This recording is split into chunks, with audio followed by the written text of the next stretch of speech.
3 days after burying my father, I returned to the isolated farmhouse outside the mysterious hollows of Kentucky.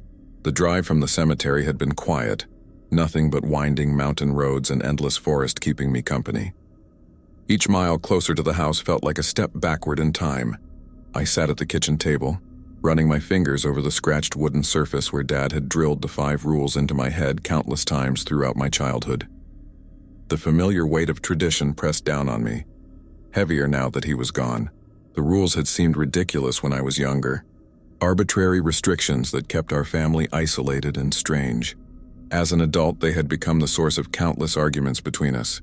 Never look when something taps on your window at night. Do not go outside when the sky turns red no matter what you hear. Do not leave food outside after sunset. Stay inside when you hear noises from the forest. Always be home before dark. The kitchen still smelled faintly of coffee, as if Dad had just stepped out. His ancient percolator sat on the stove, a thin layer of dust already forming on its surface. A stack of papers lay scattered across the table where the lawyer had left them an hour ago. Property deeds, tax forms, and the keys to a house I was not sure I wanted. I picked up the deed, the yellowed paper crackling between my fingers. The Morrison family had owned this land for generations. But what did that mean to me now? I had a life waiting in Memphis, a job offer, an apartment lease ready to sign. Normal things, reasonable things, things that did not involve rules about tapping windows or red skies. "It is your birthright, Robert," Dad had whispered from his hospital bed, his voice already growing faint. "You have to stay. You have to follow the rules. They are watching. They are always watching." Those were his last coherent words before the morphine took him under. When he died the next morning, I was left with nothing but questions and a property I had spent years trying to escape. Outside, the sun had slipped below the horizon, painting the kitchen in deep shadows. I had not bothered to turn on the lights yet, letting darkness creep in like an old unwelcome friend. The house creaked and settled around me, 100 years of wood and memories adjusting to the cooling night air. I reached for my phone, scrolling through real estate listings in the area. The farmhouse would sell easily enough. Good land was always in demand, even with the outdated structures. I could be done with this place by the end of the month if I pushed the paperwork through quickly. Yet something held me back. Maybe it was guilt. Maybe it was the look in Dad's eyes when he had made me promise. Or maybe it was something else. Something I could not quite name that made the hair on my arm stand up whenever I thought about breaking that promise. The soft tap against glass pulled me from my thoughts. Tap, tap, tap, it came from upstairs from my old bedroom window. The same tapping I had heard the night after the funeral when I had stayed here alone, trying to sort through Dad's belongings. I set the deed down and listened. The tapping came again, more insistent this time. 3 quick raps followed by silence. Then 3 more. Dad's first rule echoed in my head. Never look when something taps on your window at night. As a kid, I had asked him why. "Because they want you to look," he had said, his face deadly serious. "They want you to see them, and once you do, they can see you too. Really see you." I dismissed it as superstition, the ramblings of a man who had spent too much time alone with his thoughts. But sitting there in the dark kitchen with that persistent tapping breaking the silence, I felt the first flicker of doubt. My chair scraped against the floor as I stood up. This was ridiculous. There was a logical explanation. A tree branch, a bird, maybe even kids from down the road playing pranks. I had spent too long letting Dad's fears control my life. It was time to face whatever was out there. I made my way upstairs, each step creaking under my weight. The farmhouse had never had proper insulation, and already the autumn chill was seeping through the walls. My childhood bedroom door stood ajar, a rectangle of deeper darkness against the shadowed hallway. The tapping grew louder as I approached, more urgent, almost desperate. A tap, tap, tap, tap, tap, tap, tap, tap. I pushed the door open and stepped inside. My old bedroom looked frozen in time. Posters of bands I had outgrown still taped to the walls, sports trophies collecting dust on shelves, the narrow twin bed pushed against the wall beneath the window. The curtains were drawn, heavy fabric blocking whatever waited outside. My hand reached toward the edge of the curtain. One quick peek. That was all it would take to prove to myself that Dad's rules were nothing but the paranoid restrictions of a lonely old man. The tapping stopped suddenly, as if whatever was outside knew I was there waiting. "This is stupid," I muttered to myself, fingers inches from the fabric, Then I remembered the look on Dad's face the first time he had explained this rule to me. I had been maybe 7 or 8, woken by tapping on my window during a thunderstorm. I had called for him, and he had come running faster than I had ever seen him move. When he found me standing at the window about to pull back the curtain, he had yanked me away with such force that I had fallen to the floor. I had never seen him so afraid.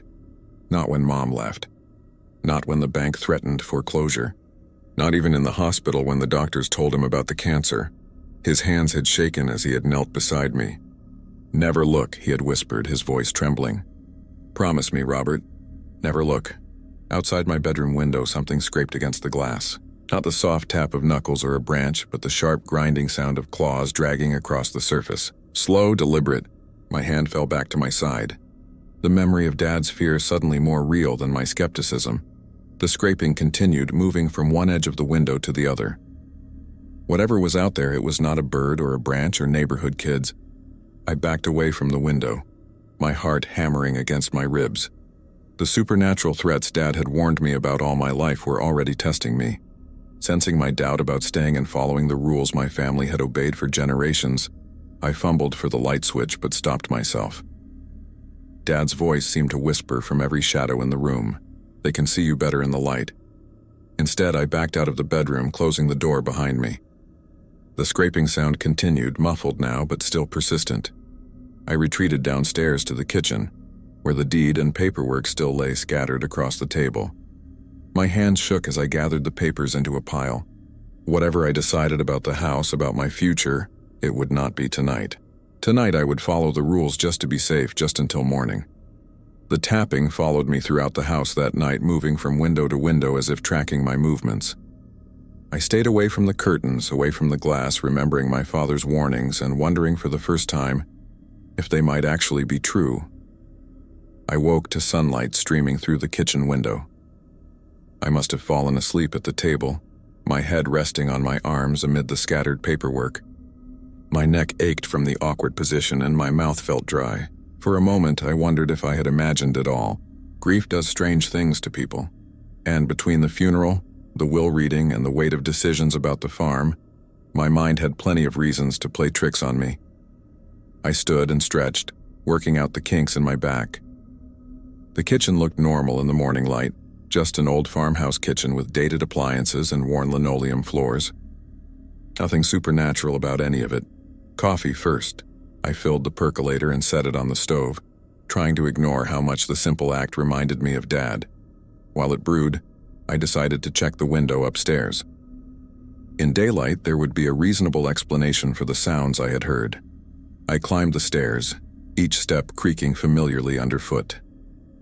The house felt different in daylight, less threatening, more like the home I had grown up in. My old bedroom door stood open just as I had left it the night before. The curtains were still drawn. I approached the window, hesitating only briefly before pulling the heavy fabric aside. What I saw made my stomach drop. Deep gouges marked the wooden frame around the glass, fresh enough that small splinters still stuck out from the edges. 4 parallel lines cut into the wood, each about 1/4 inch deep. Not the work of a branch or animal I recognized. I pushed the window open and leaned out, looking down at the ground below. The flower bed that ran along this side of the house showed clear impressions in the mud. Prints that looked almost human but were not quite right. They had 5 digits like a hand, but each finger was elongated and they spread wider than any human hand could stretch. Whatever had made them had been standing directly below my window last night. I pulled back inside, shutting the window firmly and drawing the curtains closed again. The coffee maker downstairs hissed and sputtered, signaling it was done, but I stood frozen by the window for several more seconds. Dad's rules did not seem quite so ridiculous anymore. After a cup of coffee and a shower, I knew I needed answers. Not the kind I would find in this house where every corner now felt like it might hide something watching me. I needed to talk to someone who might know what was happening. I drove into town, following the familiar route into Memphis. The farmlands gave way to scattered houses, then proper neighborhoods, and finally the small downtown area. Not much had changed since my last visit. The same storefronts, the same courthouse square, the same public library where I'd spent countless hours as a kid. Sarah Patterson had been the town librarian for as long as I could remember. Dad used to drop me off at the library when he had errands to run in town. and Sarah would help me find books about whatever had caught my interest that week. She and Dad had always been friendly, exchanging quiet conversations I could not quite hear whenever he picked me up. The library was housed in a century-old brick building with tall windows and wooden shelves that reached toward high ceilings. The smell hit me as soon as I walked in. Old paper, furniture polish, and that indefinable library scent that had not changed since my childhood. Sarah sat at the main desk, her silver-streaked hair pulled back in its usual neat bun, reading glasses perched on her nose as she cataloged books. She looked up when the door closed behind me, and I saw recognition flash across her face. "Robert Morrison," she said, setting aside her work. "I heard about your father. I am so sorry." "Thank you," I said, approaching the desk. "I was hoping to talk with you if you have a minute." Sarah studied me for a moment, then nodded. "Let me get Janet to cover the desk." She disappeared into a back office, returning moments later. "We can talk in the local history room. No one uses it much on weekday mornings." I followed her through the main reading area to a small room tucked in the back corner of the library.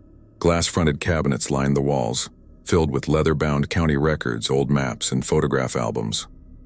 A large table occupied the center of the room, currently empty except for a reading lamp. Sarah closed the door behind us and turned to face me. "You are staying at the farm?" she asked. "For now," I said. "I am still figuring things out." She nodded, seeming to weigh her next words carefully. "Your father worried about what would happen to the place after he was gone. Did he talk to you about it?" "He talked to me about a lot of things over the years," Sarah said. "Things most people would have dismissed." My heart beat faster. "The rules," I said. "He talked to you about the rules." Sarah glanced back at me, her expression serious. "He did, and I helped him research them, their origins, their purpose. Your father was not crazy, Robert. He was not making things up." She set a book on the table and opened it, revealing brittle yellowed pages of newsprint carefully preserved between sheets of acid-free paper. The newspaper was dated October 17, 1893. "Your great-grandfather, Alexander Morrison, came to Kentucky in 1890. Shortly after homesteading opened this area," Sarah explained, turning pages gently. "He bought land that local farmers had abandoned. Land they said was cursed." She stopped at a page with a headline that read, "Another disappearance near North Settlement." I leaned closer, reading the faded print. Frederick Walton, 42, became the third resident to vanish without explanation this month. His wife reports that he went to check on livestock after hearing strange sounds from the barn. When he failed to return, neighbors organized a search party that found only his lantern, still lit at the edge of his cornfield. "There were 12 disappearances that year," Sarah said quietly, "all on farms within 5 miles of your family's land. The next year, only 3. The year after that, none. What changed?" I asked, though I suspected I knew the answer. Sarah turned more pages, stopping at another article dated 1896. "Your great-grandfather published this letter in the paper." The headline read, "Local farmer offers advice on rural safety." The letter detailed 5 precautions that all county residents should observe. The same 5 rules my father had drilled into me throughout my childhood. He presented them as common-sense safety measures, Sarah explained. But the families who followed them survived. Those who did not. She pulled out another book, this one filled with county death records. Names were highlighted throughout, dozens of them spanning decades. Cause of death unknown, missing, presumed dead, accident, suicide. So many deaths all within the same small area. "Your father came to me when he inherited the farm," Sarah continued. "He found journals his father had kept, documenting strange occurrences around the property. He wanted to understand what he was dealing with." "And did he? Did you?" Sarah closed the books carefully. "We found patterns. We found evidence. But understanding?" She shook her head. "Some things resist understanding, Robert. They simply are." She returned to the cabinet and brought back a manila folder, placing it on the table in front of me. "Your father asked me to give you this if something happened to him." I opened the folder to find photocopies of old newspaper clippings, handwritten notes, and pages from what appeared to be a journal written in Polish with English translations in the margins. "There used to be 8 families following these rules," Sarah said. "Over time, they moved away or died out. Some abandoned the rules and she trailed off, leaving the implication hanging. And now?" I asked. "Now it is just you," she said simply. "You are the last one, Robert. I stared at the documents, trying to process what this meant. Why did he never explain any of this to me? He just kept repeating the rules without context. He tried to protect you from the burden of knowing, Sarah said. He hoped you might never need to understand why the rules existed, just that following them would keep you safe. But now I need to understand, Sarah nodded. Take those with you. Study them. Your father spent years piecing this together. I gathered the documents. My hands not entirely steady. Thank you, Sarah. Be careful, Robert, she said as I turned to leave. Whatever is out there, it has been contained by your family's vigilance for generations. If you leave, what happens to it? If I leave? I asked. Her expression grew troubled. Your father believed it would spread, that whatever is bound to your land would seek new territory, new people. I drove back to the farm with the folder on the passenger seat beside me, my mind racing. The scientific part of me, the part that had studied engineering in college and worked with concrete facts, wanted to dismiss all of this as superstition and coincidence. But the scratches on my window frame and those strange prints in the mud were not so easily explained away. Storm clouds gathered on the horizon as I pulled up to the farmhouse. The weather forecast had mentioned possible severe thunderstorms, and the darkening sky confirmed it. I carried the folder inside and spent the afternoon reading through my father's research, each page revealing a history I had never suspected. My great-grandfather Alexander had brought knowledge with him from the old country. Knowledge about entities that existed at the edges of our world, looking for ways in. The land he had purchased so cheaply had already been compromised. The barrier between worlds thin and permeable. His rules were not superstitions. They were practical measures to prevent further incursions. Outside, the wind picked up as evening approached. Tree branches scraped against the side of the house and the first heavy raindrops began to fall. I turned on lamps throughout the downstairs, trying to keep the shadows at bay. Then the lights flickered once, twice, and went out completely. I fumbled for my phone to use as a flashlight, but the battery showed 1% before going black. The power outages were common enough out here. The rural electric grid was the first to go down in storms, but the timing could not have been worse. I remembered the emergency lanterns in the mudroom and the generator in the shed behind the house. Dad had always been prepared for power outages, keeping the generator maintained and fuel cans filled. I searched drawers for the flashlight we kept in the kitchen, but could not find it. The battery-powered lantern in the mudroom would have to do. I made my way there by memory and feel, stubbing my toe painfully on a chair along the way. The lantern was not on its hook. Dad must have moved it, or perhaps I had misremembered where it was kept. Either way, I was left with a choice: wait out the blackout in darkness or make a dash to the generator shed. The rain had eased slightly when I peered out the back door. The shed was only 30 yards from the house. A quick sprint across the yard. I would make it there and back in 2 minutes. Tops. I stepped outside immediately, regretting not grabbing a jacket as the cold rain soaked through my shirt. The storm clouds had turned the early evening prematurely dark, but I could still make out the shed's outline. I jogged across the muddy yard, focused on my destination. I was halfway to the shed when I noticed the quality of light had changed. The gray gloom of the storm had shifted, taking on a reddish tinge. I stopped, looking up at the sky. Despite the storm clouds, the entire sky had turned a deep, unnatural red. Not the red of sunset or sunrise, but something darker, more sinister, like the color of fresh blood. Dad's second rule echoed in my head. Do not go outside when the sky turns red, no matter what you hear. I stood frozen in the yard, rain streaming down my face as I stared at the crimson sky. The wind had died completely, leaving an eerie stillness broken only by the soft patter of rain. Then I felt it, the weight of eyes on me. I was not alone in the yard. I turned toward the forest that bordered the eastern edge of the property. The trees stood motionless in the strange red light, forming a wall of vegetation that seemed to absorb the darkness between the rows. Something moved there, a shadow shifting, separating itself from the greater darkness. Not much had changed since my last visit. The same storefronts, the same courthouse square, the same public library where I'd spent countless hours as a kid. Sarah Patterson had been the town librarian for as long as I could remember. Dad used to drop me off at the library when he had errands to run in town, and Sarah would help me find books about whatever had caught my interest that week. She and Dad had always been friendly, exchanging quiet conversations I could not quite hear whenever he picked me up. The library was housed in a century-old brick building with tall windows and wooden shelves that reached toward high ceilings. The smell hit me as soon as I walked in. Old paper, furniture polish, and that indefinable library scent that had not changed since my childhood.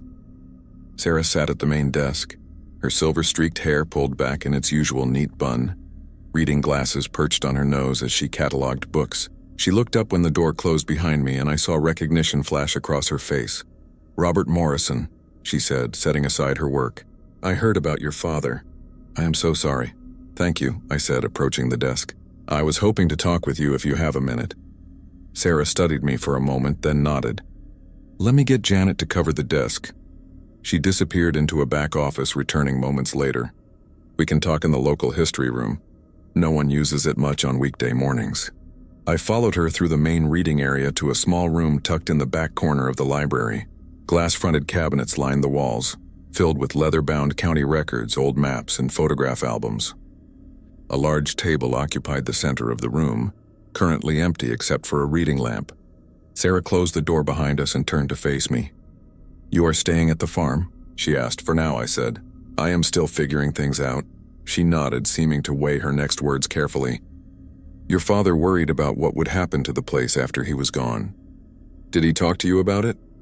"He talked to me about a lot of things over the years," Sarah said. "Things most people would have dismissed." My heart beat faster. "The rules," I said. "He talked to you about the rules." Sarah glanced back at me, her expression serious. "He did, and I helped him research them, their origins, their purpose. Your father was not crazy, Robert. He was not making things up." She set a book on the table and opened it, revealing brittle yellowed pages of newsprint carefully preserved between sheets of acid-free paper. The newspaper was dated October 17, 1893. "Your great-grandfather, Alexander Morrison, came to Kentucky in 1890. Shortly after homesteading opened this area," Sarah explained, turning pages gently. "He bought land that local farmers had abandoned. Land they said was cursed." She stopped at a page with a headline that read, "Another disappearance near North Settlement." I leaned closer, reading the faded print. Frederick Walton, 42, became the third resident to vanish without explanation this month. His wife reports that he went to check on livestock after hearing strange sounds from the barn. When he failed to return, neighbors organized a search party that found only his lantern, still lit at the edge of his cornfield. "There were 12 disappearances that year," Sarah said quietly, "all on farms within 5 miles of your family's land. The next year, only 3. The year after that, none. What changed?" I asked, though I suspected I knew the answer. Sarah turned more pages, stopping at another article dated 1896. "Your great-grandfather published this letter in the paper." The headline read, "Local farmer offers advice on rural safety." The letter detailed 5 precautions that all county residents should observe. The same 5 rules my father had drilled into me throughout my childhood. He presented them as common-sense safety measures, Sarah explained. But the families who followed them survived. Those who did not. She pulled out another book, this one filled with county death records. Names were highlighted throughout, dozens of them spanning decades. Cause of death unknown, missing, presumed dead, accident, suicide. So many deaths all within the same small area. "Your father came to me when he inherited the farm," Sarah continued. "He found journals his father had kept, documenting strange occurrences around the property. He wanted to understand what he was dealing with." "And did he? Did you?" Sarah closed the books carefully. "We found patterns. We found evidence. But understanding?" She shook her head. "Some things resist understanding, Robert. They simply are." She returned to the cabinet and brought back a manila folder, placing it on the table in front of me. "Your father asked me to give you this if something happened to him." I opened the folder to find photocopies of old newspaper clippings, handwritten notes, and pages from what appeared to be a journal written in Polish with English translations in the margins. "There used to be 8 families following these rules," Sarah said. "Over time, they moved away or died out. Some abandoned the rules and she trailed off, leaving the implication hanging. And now?" I asked. "Now it is just you," she said simply. "You are the last one, Robert." I stared at the documents, trying to process what this meant. Why did he never explain any of this to me? He just kept repeating the rules without context. "He tried to protect you from the burden of knowing," Sarah said. He hoped you might never need to understand why the rules existed, just that following them would keep you safe. But now I need to understand, Sarah nodded. Take those with you. Study them. Your father spent years piecing this together. I gathered the documents. My hands not entirely steady. Thank you, Sarah. Be careful, Robert, she said as I turned to leave. Whatever is out there, it has been contained by your family's vigilance for generations. If you leave, what happens to it? If I leave? I asked, her expression grew troubled. Your father believed it would spread, that whatever is bound to your land would seek new territory, new people. I drove back to the farm with the folder on the passenger seat beside me, my mind racing. The scientific part of me, the part that had studied engineering in college and worked with concrete facts, wanted to dismiss all of this as superstition and coincidence. But the scratches on my window frame and those strange prints in the mud were not so easily explained away. Storm clouds gathered on the horizon as I pulled up to the farmhouse. The weather forecast had mentioned possible severe thunderstorms, and the darkening sky confirmed it. I carried the folder inside and spent the afternoon reading through my father's research, each page revealing a history I had never suspected. My great-grandfather Alexander had brought knowledge with him from the old country. Knowledge about entities that existed at the edges of our world, looking for ways in. The land he had purchased so cheaply had already been compromised. The barrier between worlds thin and permeable. His rules were not superstitions. They were practical measures to prevent further incursions. Outside, the wind picked up as evening approached. Tree branches scraped against the side of the house and the first heavy raindrops began to fall. I turned on lamps throughout the downstairs, trying to keep the shadows at bay. Then the lights flickered once, twice, and went out completely. I fumbled for my phone to use as a flashlight, but the battery showed 1% before going black. The power outages were common enough out here. The rural electric grid was the first to go down in storms, but the timing could not have been worse. I remembered the emergency lanterns in the mudroom and the generator in the shed behind the house. Dad had always been prepared for power outages, keeping the generator maintained and fuel cans filled. I searched drawers for the flashlight we kept in the kitchen, but could not find it. The battery-powered lantern in the mudroom would have to do. I made my way there by memory and feel, stubbing my toe painfully on a chair along the way. The lantern was not on its hook. Dad must have moved it, or perhaps I had misremembered where it was kept. Either way, I was left with a choice: wait out the blackout in darkness or make a dash to the generator shed. The rain had eased slightly when I peered out the back door. The shed was only 30 yards from the house. A quick sprint across the yard. I would make it there and back in 2 minutes. Tops. I stepped outside immediately, regretting not grabbing a jacket as the cold rain soaked through my shirt. The storm clouds had turned the early evening prematurely dark, but I could still make out the shed's outline. I jogged across the muddy yard, focused on my destination. I was halfway to the shed when I noticed the quality of light had changed. The gray gloom of the storm had shifted, taking on a reddish tinge. I stopped, looking up at the sky. Despite the storm clouds, the entire sky had turned a deep, unnatural red. Not the red of sunset or sunrise, but something darker, more sinister, like the color of fresh blood. Dad's second rule echoed in my head. Do not go outside when the sky turns red, no matter what you hear. I stood frozen in the yard, rain streaming down my face as I stared at the crimson sky. The wind had died completely, leaving an eerie stillness broken only by the soft patter of rain. Then I felt it, the weight of eyes on me. I was not alone in the yard. I turned toward the forest that bordered the eastern edge of the property. The trees stood motionless in the strange red light, forming a wall of vegetation that seemed to absorb the darkness between the rows. Something moved there, a shadow shifting, separating itself from the greater darkness. A figure emerged from between the trees, tall, taller than any person I had ever seen, with limbs too long and too thin to be human. In the red light, its skin glowed like hot metal, and its eyes burned with the same crimson hue. Never blinking as they fixed on me, it took a step forward, then another, moving with unnatural speed despite its jerky, awkward gait. Those glowing eyes never left mine as it closed the distance between us. I broke from my paralysis and ran toward the house, my father's warning screaming in my mind. The red man was coming, just as my father had always feared, and I had broken the rule that kept it at bay. My boots slipped in the mud as I sprinted across the yard, the house seeming impossibly far away. Behind me I could feel, rather than hear the creature's approach, a cold pressure pushing against my back, growing stronger with each second. I reached the porch steps, taking them two at a time. My hand closed around the doorknob as I felt something brush against my shirt from behind. I slammed the front door behind me, throwing my whole body against it as something heavy crashed into the other side.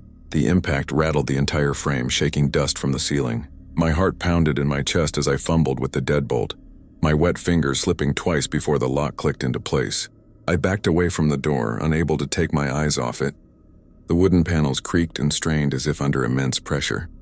Then suddenly the pressure vanished. I moved to the living room window, carefully staying to the side of the curtain rather than standing directly in front of it. Peering through a small gap, I saw it. The red man circling the house with slow, deliberate steps. Its movements were jerky yet fluid, like a stop-motion animation come to life. In the crimson light that still bathed the yard, its skin glowed like heated metal. And those eyes, God, those eyes burned with the same unnatural red, never blinking as they swept across the house. The rain continued to fall, but the creature moved through it untouched, not a single drop seeming to land on its elongated form. "What are you?" I whispered, my breath fogging the glass. As if it heard me, the creature stopped and turned its head toward my window. I ducked back, heart hammering as I pressed myself against the wall. I counted to 60 before risking another glance. The red man had moved to another part of the yard, continuing its circuit around the house. Its footsteps made no sound that I could hear through the storm, but I felt its presence like a cold weight pressing against the walls, a physical pressure that made my ears pop and my skin crawl. I moved from window to window, tracking the creature as it paced. My father's words kept replaying in my mind. "Do not go outside when the sky turns red, no matter what you hear." I had not just gone outside. I had locked eyes with the very thing the rule was meant to protect me from. For almost an hour I watched the red man circle the house, never varying its pace, never showing any sign of giving up. Then gradually the crimson light began to fade. The sky darkened to a deep purple, then back to the natural gray of the storm. As the last traces of red disappeared from the horizon, the creature paused at the edge of the forest. It turned toward the house one last time, those burning eyes finding me through walls and curtains. I felt its gaze like a physical touch, cold and calculating. Then it stepped backward into the trees and vanished, the branches barely moving as it disappeared. I stayed awake the rest of the night, moving from room to room with a baseball bat I had found in the closet. I knew it would be useless against whatever that thing was, but the weight of it in my hands provided some small comfort. The storm eventually passed, leaving the house in silence, except for the occasional drip of water from the gutters.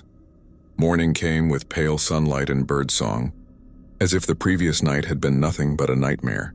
I might have convinced myself of that if not for my mud-caked clothes and the deep gouges in the front door. 4 parallel lines cut into the wood, matching the marks on my bedroom window frame. I made coffee with shaking hands, downing 2 cups before I felt steady enough to venture outside. The yard was a mess of puddles and debris from the storm, but otherwise appeared normal. No strange footprints, no lingering sense of wrongness until I walked down the driveway. My father's mailbox, a sturdy wooden post with a metal box that had weathered decades of storms, had been torn completely from the ground. I found it 20 feet away, twisted into an impossible shape. The metal had been folded and bent like origami, forming a crude star pattern that no human hands could have managed without tools. The wood of the post had been snapped clean through, not splintered, but broken with surgical precision. I picked it up, turning it over in my hands. The metal was cold to the touch despite the morning sun. Inside the twisted remains of the box was a single piece of paper folded neatly. I pulled it out and unfolded it to find a child's drawing of a house with stick figures inside. One figure was colored completely black, standing taller than the others. Across the top, written in red crayon, were words in a language I did not recognize, jagged symbols that hurt my eyes to look at. I dropped the paper, watching as it dissolved into the mud at my feet, leaving no trace. Back in the house, I sat at the kitchen table with my phone in hand.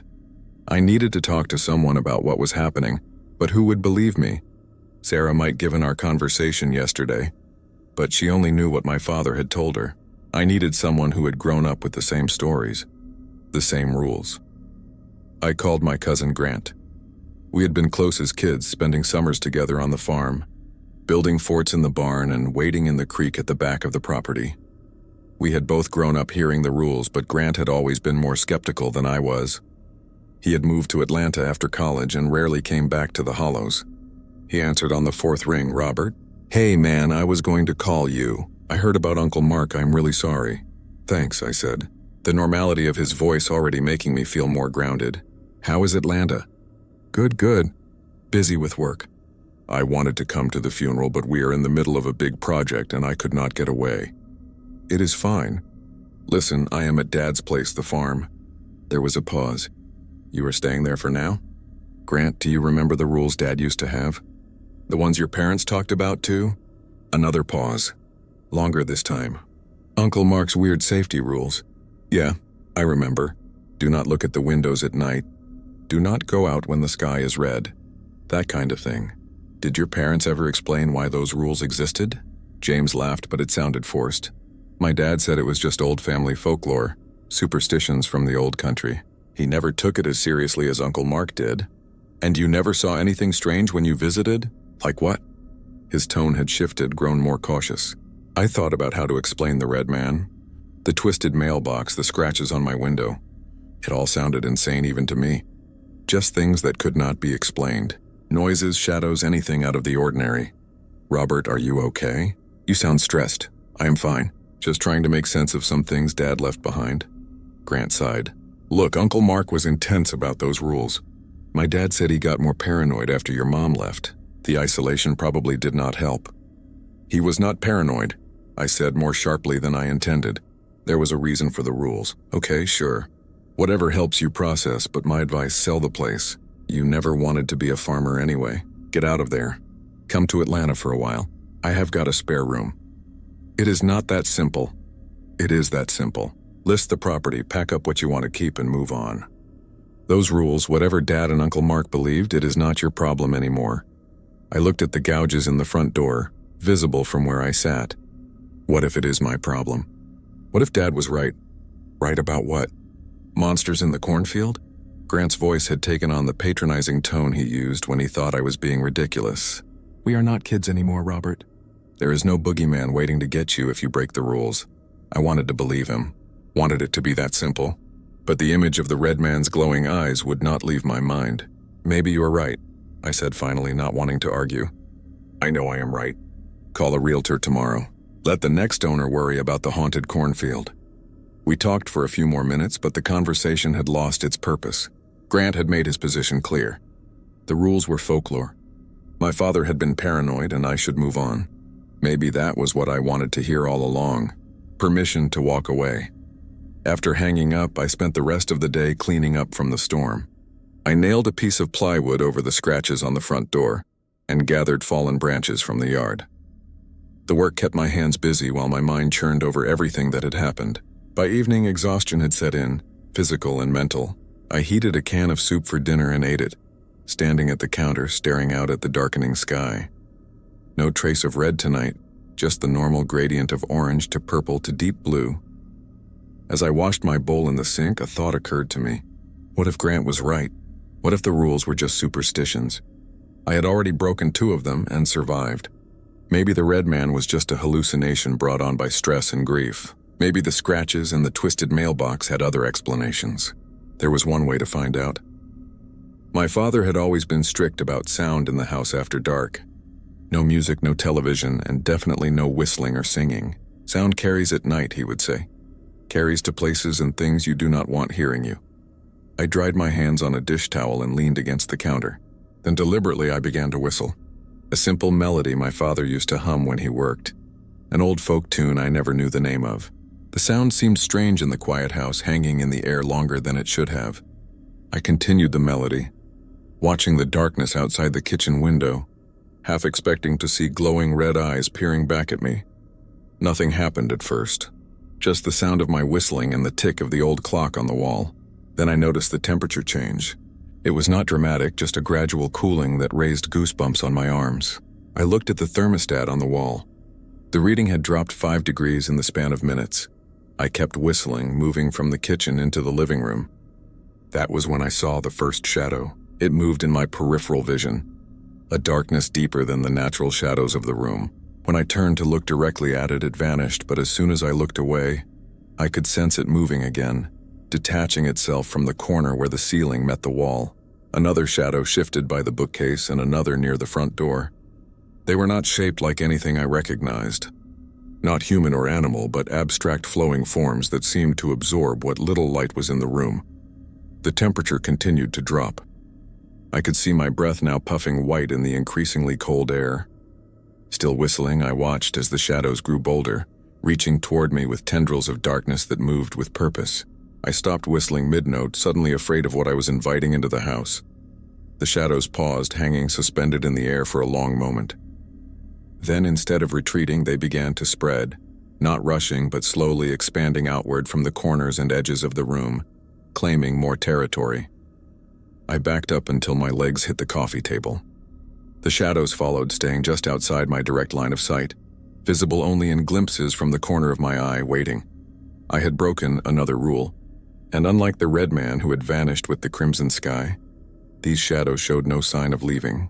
They had been invited in, and now they were making themselves at home. The shadows never left. I spent that entire night moving from room to room, trying to find some space where they were not watching me. But wherever I went, they followed, floating just at the edge of my vision, retreating when I turned to look directly at them, only to reappear the moment I looked away. Sleep was impossible.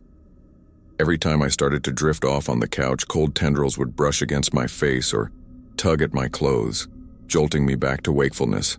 The shadows seemed to enjoy this game, testing how close they could get before I noticed. By morning, as gray light filtered through the windows, I hoped they would vanish like the red man had. When the crimson sky faded, they did not. Instead, they changed, becoming more substantial, more defined. What had been formless patches of darkness now had shape and dimension. Some looked almost human-like, with suggestions of heads and limbs, but wrong somehow. Proportions stretched and twisted, movements jerky and unnatural. I made coffee with shaking hands, nearly dropping the pot when a shadow darted past me, close enough that I felt the cold air it displaced. This was not just my imagination or sleep-deprived hallucinations. The shadows were real, growing stronger, and I had invited them in by breaking another of my father's rules. I did not mean to, I said aloud, not sure if they could understand me. I was not trying to call you. A shadow near the refrigerator twisted in response, stretching upward until it nearly touched the ceiling. It hung there for a moment, its form vaguely reminiscent of a person with arms raised in a grotesque parody of surprise. Then it collapsed back into itself, sliding along the wall toward me. I grabbed my coffee and retreated to the living room where sunlight streamed through the windows. The shadows seemed less substantial in the bright light, retreating to the corners and the spaces behind furniture, not gone but weaker. That gave me an idea. I moved through the house, opening every curtain and blind, letting in as much natural light as possible. The shadows pulled back from the sunbeams, but remained visible in the darker areas under tables, behind the couch, in the hallway leading to the bedrooms. They were not leaving, just biding their time until nightfall. My phone showed 1 bar of signal, enough to search for information about shadow creatures and how to get rid of them. I typed how to remove shadow entities from house into the search bar. The spinning circle appeared as the phone tried to load results, but after 30 seconds the connection failed. I tried again with different keywords: shadow beings, folklore, exorcising shadows from home, getting rid of supernatural shadows. Each time the connection dropped the moment the search went through. Frustrated, I tried searching for something innocuous. Weather Hollows, Kentucky. The results loaded instantly, showing sunny skies predicted for the day with a chance of rain tomorrow. The internet worked fine unless I searched for anything related to my current supernatural problem. That could not be coincidence. Somehow the shadows were interfering with my connection whenever I tried to research them. I turned to my father's research folder from Sarah Miller instead. If anyone knew how to deal with these shadows, it would be my ancestors who had been handling the farm's strange phenomena for generations. I spread the papers across the kitchen table, scanning through the photocopied journal entries and newspaper clippings for any mention of shadows or darkness. Most of the documents focused on the disappearances and the red sky phenomenon, but a few pages from my great-grandfather's journal mentioned the watchers in the dark places and those who come when called. According to his writings, making unnecessary noise after sunset, especially music or whistling, was like ringing a dinner bell for the shadow folk. Great-grandfather Alexander wrote that the shadows were not immediately dangerous, not like some of the other entities, but they watched and waited for opportunities. They grew stronger with time and attention. The more you acknowledge them, the more solid they became, until eventually they could do more than just watch. What they could do exactly he did not specify, which was far from reassuring. I needed help, but who could I call? Sarah might have more information, but it was Sunday and the library would be closed. Grant had made it clear he thought the whole thing was nonsense. I considered calling a local priest, but what would I say? Hello? I accidentally invited shadow creatures into my house by whistling, and now they will not leave. My stomach growled, reminding me I had not eaten since the soup last night. I closed the folder and made myself a sandwich, trying to ignore the shadow that stretched across the kitchen ceiling, its edges rippling as if moved by an unfelt breeze. I needed groceries and supplies if I was going to stay here and figure this out. The general store in town would be open until 5, even on Sunday. I grabbed my keys, relieved to have a reason to leave the house for a while. Maybe the shadows would not or could not follow me beyond the property. When I stepped outside, the bright sunshine felt like a physical relief after the oppressive presence of the shadows. I looked back at the house from the driveway, half expecting to see dark shapes pressed against the windows watching me leave. The windows showed only reflections of clouds and blue sky. The drive to town was uneventful, the familiar landscape of cornfields and scattered farmhouses oddly comforting in their normality. I tried to pretend things were normal too, just a regular Sunday trip to pick up groceries. Not a desperate attempt to escape shadow creatures haunting my family home. The general store had not changed much since I was a kid. The same bell jingled when I pushed open the door and the same wood floors creaked under my feet. Mr. Henderson, who had to be pushing 80 by now, still stood behind the counter. He looked up when I entered, recognition slowly dawning on his weathered face. "Robert Morrison, is not it? Mark's boy. Heard about your father. Sorry for your loss." "Thank you, Mr. Henderson," I said, grabbing a shopping basket. "Just need to pick up a few things." I walked the aisles grabbing staples. Bread, milk, eggs, coffee, and some frozen dinners. Then I had a thought. In some of the old folklore, salt was supposed to ward off evil spirits. Worth a try. I added several containers of salt to my basket. I also grabbed candles, matches, and batteries for the emergency lanterns. Practical supplies for power outages, but also potentially useful against the shadows if they did not like light. At the register, Mr. Henderson raised an eyebrow at the amount of salt. "Planning on doing a lot of cooking, son?" "Just stocking up," I said with a smile I did not feel. As he rang up my purchases, he paused, looking at me more carefully. "You staying out at the old place then? For now?" He nodded slowly. "Your daddy was a good man. Kept to himself, but always fair in his dealings. Always followed the old ways too." Something in his tone caught my attention. "The old ways, you know."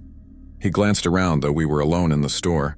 "The rules, the precautions. Your family always understood the importance of tradition." My heart beat faster. "Did you know my father well?" "Well enough. Saw him in here twice a month like clockwork, always buying the same things." He pointed to the salt in my basket, including that. "Smart to stock up." "Mr. Henderson, do you know anything about shadows? Ones that seem to move on their own?" The old man's face became carefully blank. "Cannot say that I do, but if I were dealing with unwanted guests, I might try sage. Good for cleansing a space." He reached under the counter and pulled out a bundle of dried sage on the house. "Your father was a good customer." I took the sage, surprised. "Thank you. Just be careful out there, son. And remember the rules. They exist for a reason." The drive back to the farm seemed shorter than the drive into town. As I pulled up to the house, I noticed the sky was beginning to darken, not with the unnatural red of the previous night, but with the ordinary approach of evening. I had spent longer in town than I had realized. I gathered my grocery bags and headed up to the porch. The front door was closed just as I had left it, but something felt off. I hesitated, then set down most of the bags to free up a hand for my keys. Inside, the shadows were waiting. They seemed excited, moving faster than before, swirling around the ceiling and walls like leaves caught in a wind. Had they grown while I was gone? Some of them looked larger, their shapes more defined. One near the staircase almost looked like it had a face, a blank oval where features should be. I carried the groceries to the kitchen, trying to ignore the shadow that followed, stretching along the wall beside me. As I set the bags on the counter, I realized I had left one on the porch. The bag with the frozen items. I went back to get it, but when I opened the front door, the porch was empty. The bag was gone. I stepped outside, looking around in confusion. Had someone taken it? Then I spotted it at the bottom of the steps. The bag had fallen over. Its contents spilled across the walkway. I climbed down to gather everything, stuffing frozen vegetables and a package of chicken back into the bag. As I picked up a plastic container of leftover pasta I had bought from the deli section, I heard the phone ringing inside the house. Hurrying to answer it, I left the container sitting on the edge of the porch, forgotten. It was Grant calling to check on me. I did not tell him about the shadows or the red man. What was the point? He would just tell me I was sleep-deprived or hallucinating from stress. We talked about normal things, his job, a girl he had started dating, whether I had called a realtor yet. The conversation helped me feel grounded again, connected to the real world outside this farm. After we hung up, I unpacked the rest of the groceries, not realizing one item was missing until hours later. By then, the sun had set completely and the house had grown dark, except for the lamps I had turned on in every room. The shadows had retreated somewhat from the light, but they had not gone. They gathered in the darkest corners, watching, waiting. I tried to ignore them as I heated up a frozen dinner in the microwave and ate it, standing at the kitchen counter, afraid to sit with my back to any dark space.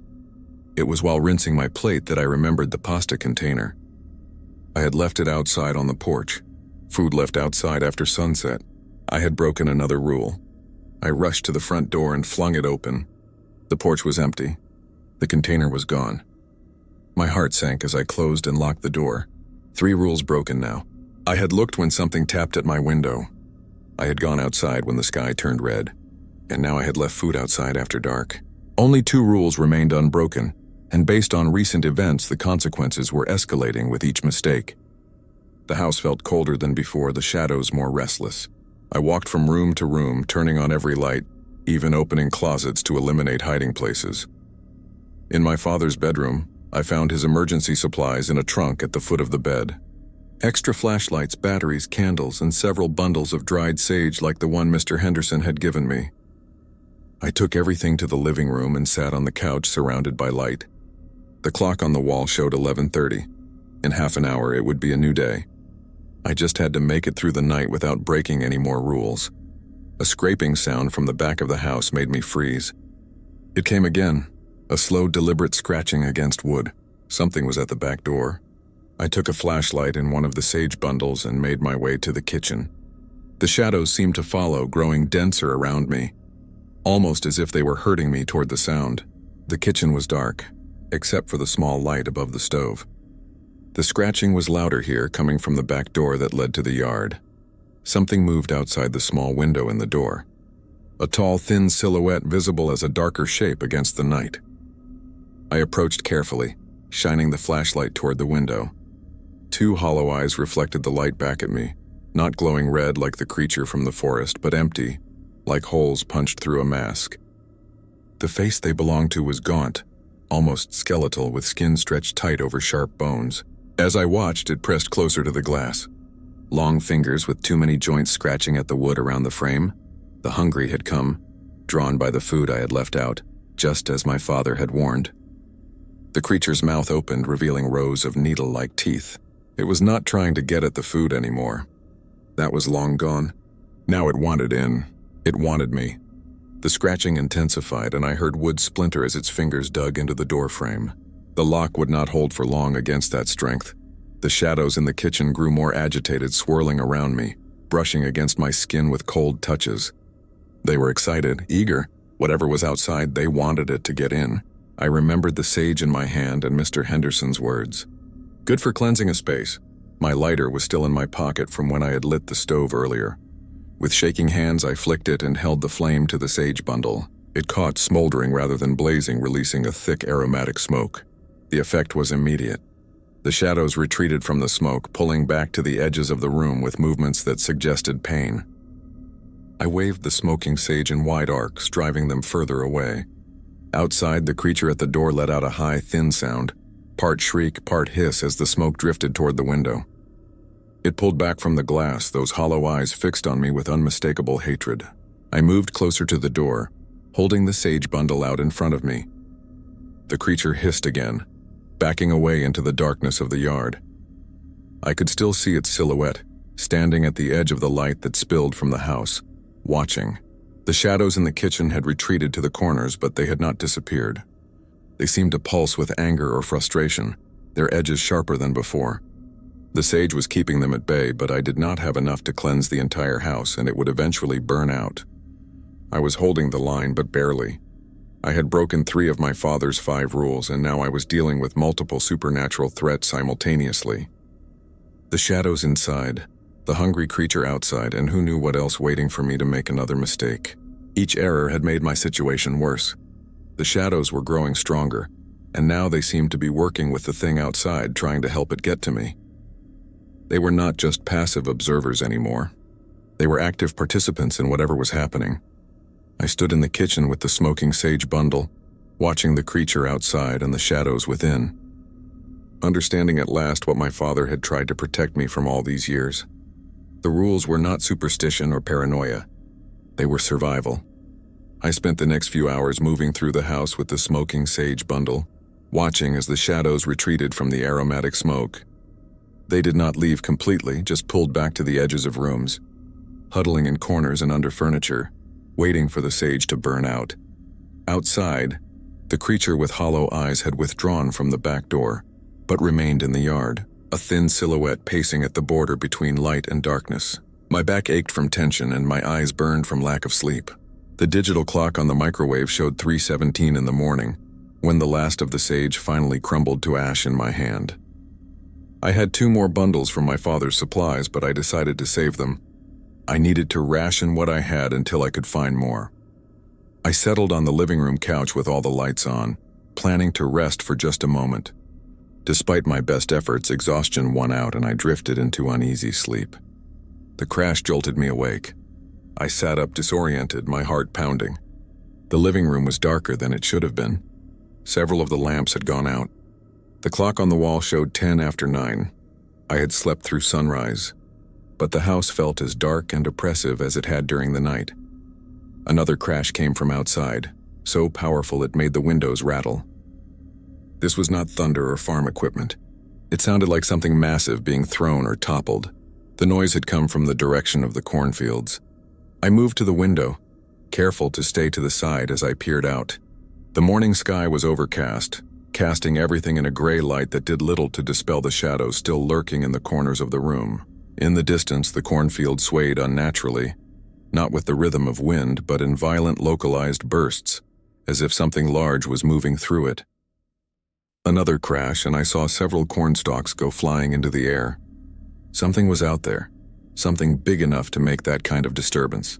The 4th rule echoed in my mind. Stay inside when you hear noises from the forest. I had already broken 3 rules. I was not about to break another. As I watched, the violent movement in the corn stopped abruptly. The field went still, not even a natural breeze disturbing the stalks. Then slowly, the corn began to part in a straight line, a path being created that led directly toward the house.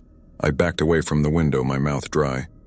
The shadows in the room seemed to grow more substantial, gathering around the doors and windows as if in anticipation. One detached itself from the wall beside me and brushed against my arm. The touch was like ice water against my skin, and I jerked away. The shadows had grown bolder. Yesterday they had merely observed. Now they were making contact. A sharp tapping came from upstairs. The same 3 quick raps I had heard on my first night back at the farm. Then another set of taps from a different window, then another. Soon tapping came from every window in the house, a discordant rhythm that made my teeth clench. I tried to remember the layout of the farm from my childhood. The land extended for about 200 acres, with the house situated near the center. The cornfield stretched to the east and south with pasture to the north, and a small wooded area to the west. The nearest neighbor was over a mile away, too far to hear me if I called for help. Something scratched at the back door. The same sound I had heard last night, but louder, more insistent. I moved to the kitchen and saw the hollow-eyed creature was back, its skeletal face pressed against the window. But it was not alone this time. 2 more faces crowded beside it, all with the same empty eyes and needle teeth. their long fingers scraping at the wood. The hungry had returned, and they had brought friends. I reached for the salt I had bought yesterday and poured a thick line across the threshold of the back door, remembering vague folklore about salt keeping evil at bay. I was not sure if it would work, but at this point I was willing to try anything. The creatures outside hissed when they saw what I was doing, pressing harder against the glass. The window creaked under the pressure, a small crack forming in the corner. I retreated to the living room only to find shadows grabbing at my clothes as I passed through the doorway. They had become solid enough to tug at my shirt and pant legs, trying to hold me in place. I swatted at them, my hands passing through cold patches that dispersed momentarily before reforming. The house itself began to shudder as if something massive was leaning against its walls. The lights flickered, and for a moment I thought the power would go out again, leaving me in darkness with the shadows and whatever waited outside. But the light stabilized, casting weak yellow pools that barely kept the darkness at bay. Everything was happening at once. The crashing in the cornfield, the tapping at the windows, the hungry creatures at the door, and the shadows growing bolder inside. It was not random. They were coordinating, working together to overwhelm me. They sensed my weakness, my doubt about the rules.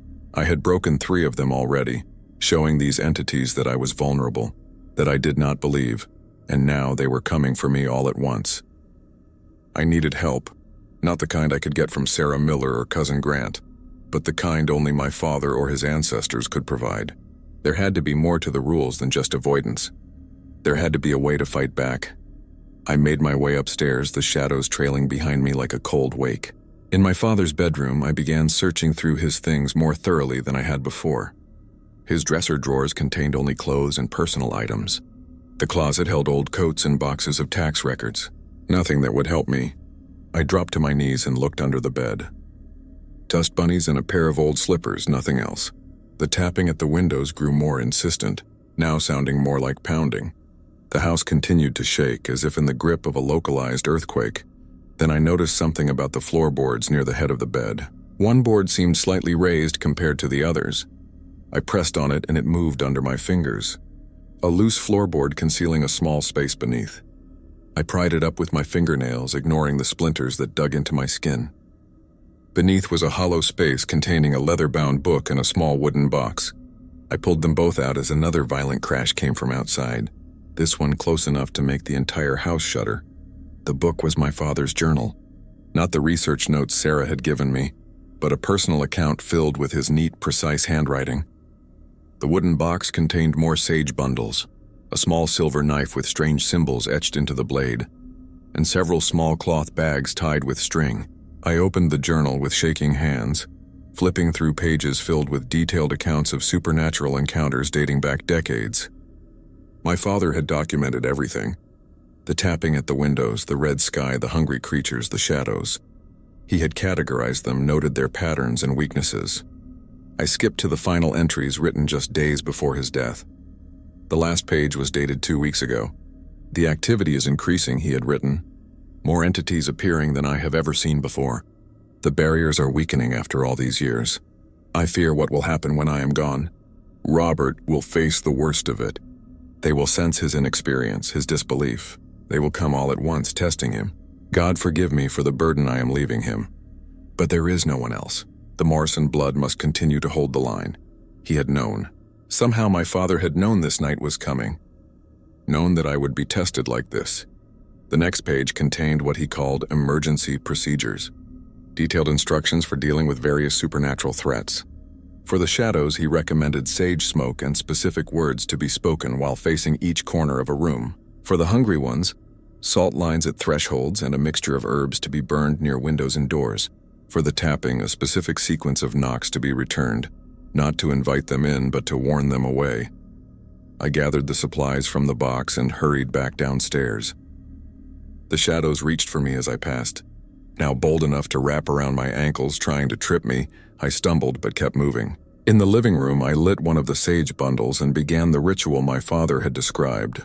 Standing in the center of the room, I faced each corner in turn, waving the smoking sage and reciting words my great-grandfather had brought from Poland. Words that felt strange on my tongue, but somehow right, as if my blood recognized them, even if my mind did not.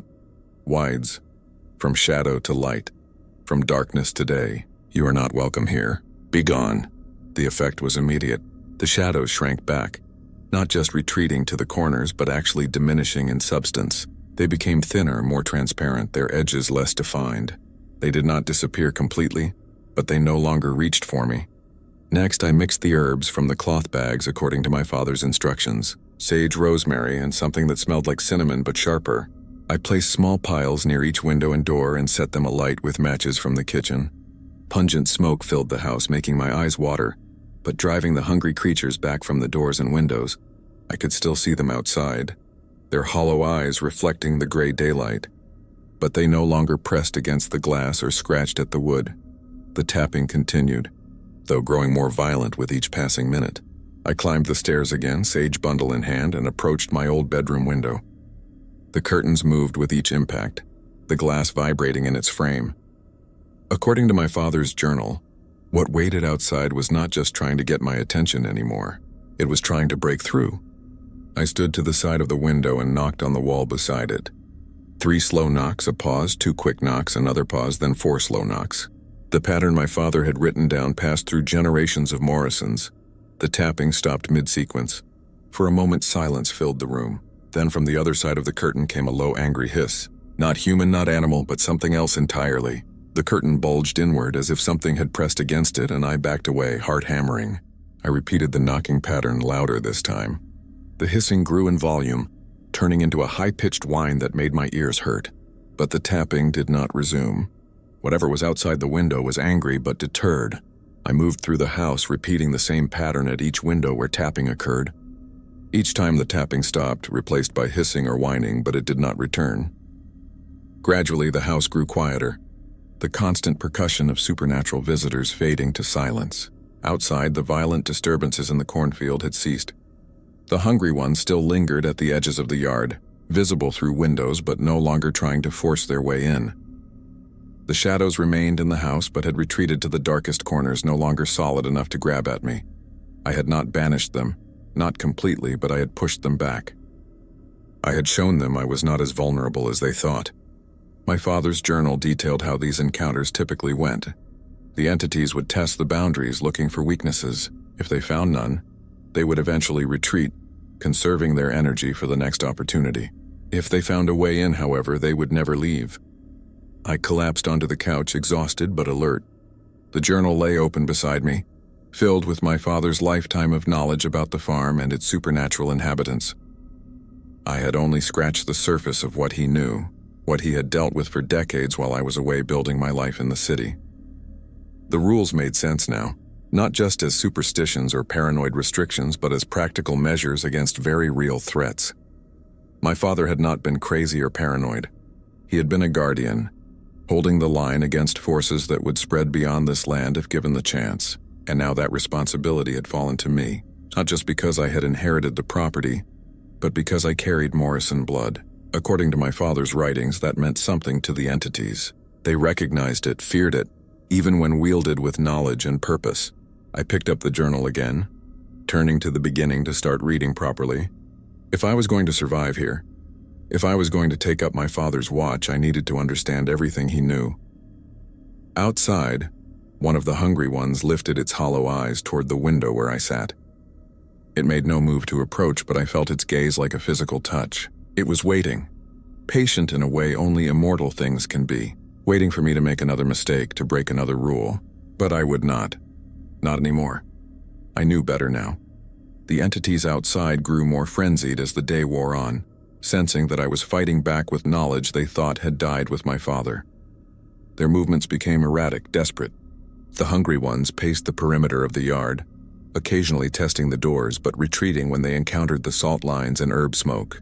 The tapping returned sporadically, but stopped whenever I responded with the correct pattern. The shadows in the house seemed diminished, but not defeated, watching from their corners with what felt like calculated patience. They had all the time in the world. They just needed me to slip up once more. As evening approached, I prepared for another night of vigilance. I laid out fresh salt lines, lit new herb bundles, and kept the sage close. The journal remained in my hand. My father's knowledge now my strongest weapon. I was not just protecting myself anymore. I was protecting everyone beyond this farm. The people of Memphis, neighboring farms, even my cousin Grant in Atlanta. My father believed these entities would spread if released from the boundaries of our land. I could not let that happen. The weight of this responsibility settled over me like a physical burden. This was what my father had tried to prepare me for all my life. This was what he meant when he called it my birthright. Not just land or a house, but a duty passed through generations of Morrison blood. As darkness fell, I sat in my father's chair in the living room, sage burning beside me, the journal open in my lap. The first night of my inheritance had truly begun. The night stretched endlessly as I moved from room to room, following my father's handwritten instructions with meticulous care. Every hour I refreshed the salt lines at doorways where they had thinned. I burned the herb mixtures in small ceramic bowls, watching the smoke curl toward the ceiling and spread through the rooms like a protective fog. The shadows retreated from it, shrinking back into the corners where they pulsed and wavered, but no longer reached for me. Outside, the hungry creatures with their hollow eyes and needle teeth continued to test the boundaries. They pressed against windows, leaving smears of something dark and oily on the glass, only to back away, hissing when I approached with burning sage. Their persistence was unnerving. They moved away but never left, circling the house with jerky, unnatural movements. The tapping continued sporadically throughout the night, sometimes at my bedroom window, sometimes at the kitchen or living room windows. Each time I responded with the pattern my father had documented. 3 slow knocks, pause. 2 quick knocks, pause. 4 slow knocks. Each time the tapping ceased, replaced by that high, angry whine that made my skin crawl. By 3 in the morning, my eyes burned from lack of sleep and the constant smoke. My hands trembled as I lit another sage bundle, but I did not stop. I could not. The journal made it clear what would happen if I let my guard down even for a moment. They will find any weakness, my father had written. Any gap in the defenses, any moment of inattention. That is all they need to gain entrance, and once they are inside, truly inside, they will never leave. I kept the journal with me at all times, referring to it whenever a new sound or movement caught my attention. The pages detailed encounters spanning decades, not just my father's experiences, but those of my grandfather and great-grandfather before him. Generations of Morrisons maintaining a vigil that I had dismissed as paranoia. Around 4 in the morning, something new happened. A deep reverberating hum began somewhere beneath the house, so low I felt it more than heard it. The floorboards vibrated subtly beneath my feet. According to the journal, this was a sign of the entities growing desperate, combining their efforts to break through. I followed my father's instructions for this situation, burning a specific combination of herbs in the basement, while reciting more of those strange Polish words that felt both foreign and familiar on my tongue. The humming faded gradually, and by 5 in the morning, the house was quieter than it had been all night. Outside, the eastern sky lightened almost imperceptibly, the darkness shifting from black to deep blue. The hungry ones at the windows seemed to sense the approach of dawn. They backed away from the house, their hollow eyes fixed on me with what looked like hatred before they turned and walked with their strange, stilted gait toward the cornfields. The shadows inside the house grew thinner as natural light began to filter through the windows. They did not disappear completely. I could still see them lurking in the darkest corners, under furniture, behind doors. But they no longer seemed capable of reaching for me or blocking my path. By 6 in the morning, the immediate siege had lifted. I stood at the living room window, watching the sun rise over the cornfields. The farm looked peaceful, normal. Rows of corn swaying gently in the morning breeze, dew glistening on the grass, birds beginning their morning songs. Nothing indicated the supernatural assault that had occurred throughout the night. I sank onto the couch, exhaustion making my limbs heavy. The journal lay open beside me, my father's neat handwriting filling page after page with observations, procedures, warnings. I thumbed through it, too tired to read more but unwilling to put it down. Near the middle of the book, a passage caught my eye. I worry about Robert. He sees these precautions as restrictions, as burdens to escape. He does not understand that the rules are not just about our safety. They are about containing what lives here. If these entities ever broke free of the Morrison land, spread to other places without someone who knows how to fight them, I cannot bear to think of the consequences. My father's words hit me with unexpected force. All these years I had thought his insistence on the rules was about tradition or control or even fear. I never considered they might be about protection. not just for us, but for everyone beyond our land. I thought about Memphis just 15 minutes away, about the people there going about their normal lives completely unaware of what existed so close to them, about Sarah Patterson at the library, about old Mr. Henderson at the general store, about my cousin Grant in Atlanta, who dismissed it all as superstition. What would happen to them if these entities spread beyond our farm? If the hungry ones with their needle teeth walked the streets of town? If shadows that could touch and grab filled people's homes? If the red man from the cornfield found new hunting grounds? My father's final words from his hospital bed suddenly made perfect sense. It is your birthright, Robert. You have to stay. You have to follow the rules. They are watching. They are always watching. He was not talking about tradition or family obligation in the usual sense. He was talking about duty, a sacred duty passed down through generations of Morrisons to contain these supernatural forces, to keep them bound to this land where we knew how to fight them.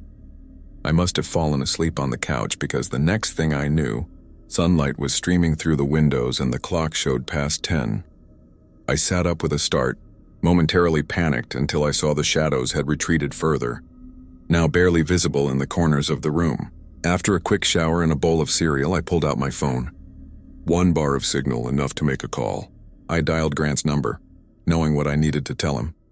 He answered on the 3rd ring. Hey cousin, how is it going out there in the boonies? Called a realtor yet? No, I said, my voice steadier than I expected. Actually, I have decided to stay. Stay in Kentucky? Are you serious? What about your job, your apartment, your life? I will figure it out. Remote work, maybe. Or find something local. I cannot sell the farm, Grant. It is complicated. Is this about Uncle Mark? Look, I know you feel guilty about not being around more when he was alive, but it is not about guilt. I interrupted. It is about responsibility. This place, this land, it has been in our family for generations for a reason. Someone needs to be here to follow the rules. Grant's tone turned skeptical. Come on, Robert. You do not actually believe all that superstitious nonsense, do you? I thought about what to say. How could I explain what I had seen, what I had experienced? How could I make him understand when I had been just as dismissive only days ago? Let us just say I have gained a new appreciation for family traditions, I said finally. This is something I need to do. We talked a bit longer about practical matters, about how I would manage the transition, about him coming to visit sometime. Though I am not staying overnight in that creepy old house, he had said with a laugh that suggested he was not entirely joking. When we hung up, I felt lighter somehow, more certain of my decision. I spent the day studying the journal more carefully, making notes of my own and taking inventory of my father's supplies. The wooden box from under the floorboard contained more than I had initially realized. Small vials of oils labeled in my father's handwriting, pouches of different herbs and minerals, candles made of beeswax and what looked like animal fat. According to the journal, each item had a specific purpose in defending against the various entities. The silver knife was particularly important, used not as a weapon, but as a tool for cutting herbs at specific phases of the moon, for inscribing protective symbols, and, in emergencies, for drawing blood. Morrison blood, which apparently held power over certain entities due to our long history with them. I went through the house room by room, noting weaknesses in our defenses. Several windows had cracks in their frames where the hungry ones had scratched. The back door's lock was loose. The basement had a small window that was not properly sealed. I made a list of repairs needed and supplies to buy. By late afternoon, I had been to the hardware store in town and returned with everything I needed to shore up our physical defenses. I replaced the loose lock on the back door, sealed the basement window with caulk, and reinforced the window frames with metal plating where they had been damaged. Physical barriers would not stop the supernatural entirely, but according to my father's notes, they helped, especially when combined with the proper protective substances. I also drove to a nursery 30 minutes away to buy more sage plants. I planned to grow my own supply rather than relying on what my father had stored or what Mr. Henderson might offer on the house. If I was going to continue the Morrison watch, I needed to be self-sufficient. As evening approached, I felt the tension in the house building again. The shadows in the corners seemed to grow more substantial as natural light faded. The temperature dropped slightly, though the thermostat showed no change. Subtle signs that night was coming, and with it the return of our unwelcome visitors. I prepared myself more systematically than the night before. I laid fresh salt lines at every door and window. I placed the herb mixtures in strategic locations throughout the house, ready to be lit. I filled small dishes with water that I had blessed according to my father's instructions, another deterrent for certain entities. I made a simple dinner of pasta and sauce, eating quickly at the kitchen counter, while keeping an eye on the darkening yard outside. No movement yet, but I knew they would come. They always came. After dinner, I walked through the house one final time, checking every lock, every window, every protective measure. The routine felt familiar already, as if I had been doing it for years instead of just a day. Perhaps some part of me remembered watching my father perform these same checks night after night throughout my childhood. In the living room, I settled into my father's old armchair, a worn leather recliner that still held the impression of his body. The journal rested on my lap, opened to a page titled, "The Nature of the Barrier." According to my great-grandfather's writings, the supernatural entities were confined to our land by a combination of factors: geographical features, astronomical alignments, and most importantly, the continued presence of Morrison blood. Our family was not just fighting these things. Our very existence was part of what kept them contained. As darkness fell completely, the first tap came at the dining room window. 3 quick raps that I now recognized as a test, a probe for weakness. I did not need to look to know what waited outside. Instead, I replied with the correct pattern, listened for the angry hiss that followed, and then returned to my reading. The hungry ones would be back soon, circling the house, testing doors and windows. The shadows were already gathering strength, becoming more visible in the corners despite the lamps I had turned on throughout the house. The night had begun again, and with it my vigil. But this time was different. This time I understood what I was doing and why. I was not just protecting myself anymore. I was holding the line against forces that had been contained here for generations. I was continuing a sacred duty that had been passed down through my family. A duty I had nearly abandoned out of ignorance and disbelief. The rules were not a burden to escape. They were a responsibility to embrace. The farm was not a backward place to flee. It was a battleground that needed a guardian. Outside, something moved at the edge of the cornfield. A tall, thin silhouette that might have been the red man or one of the hungry ones or something else entirely.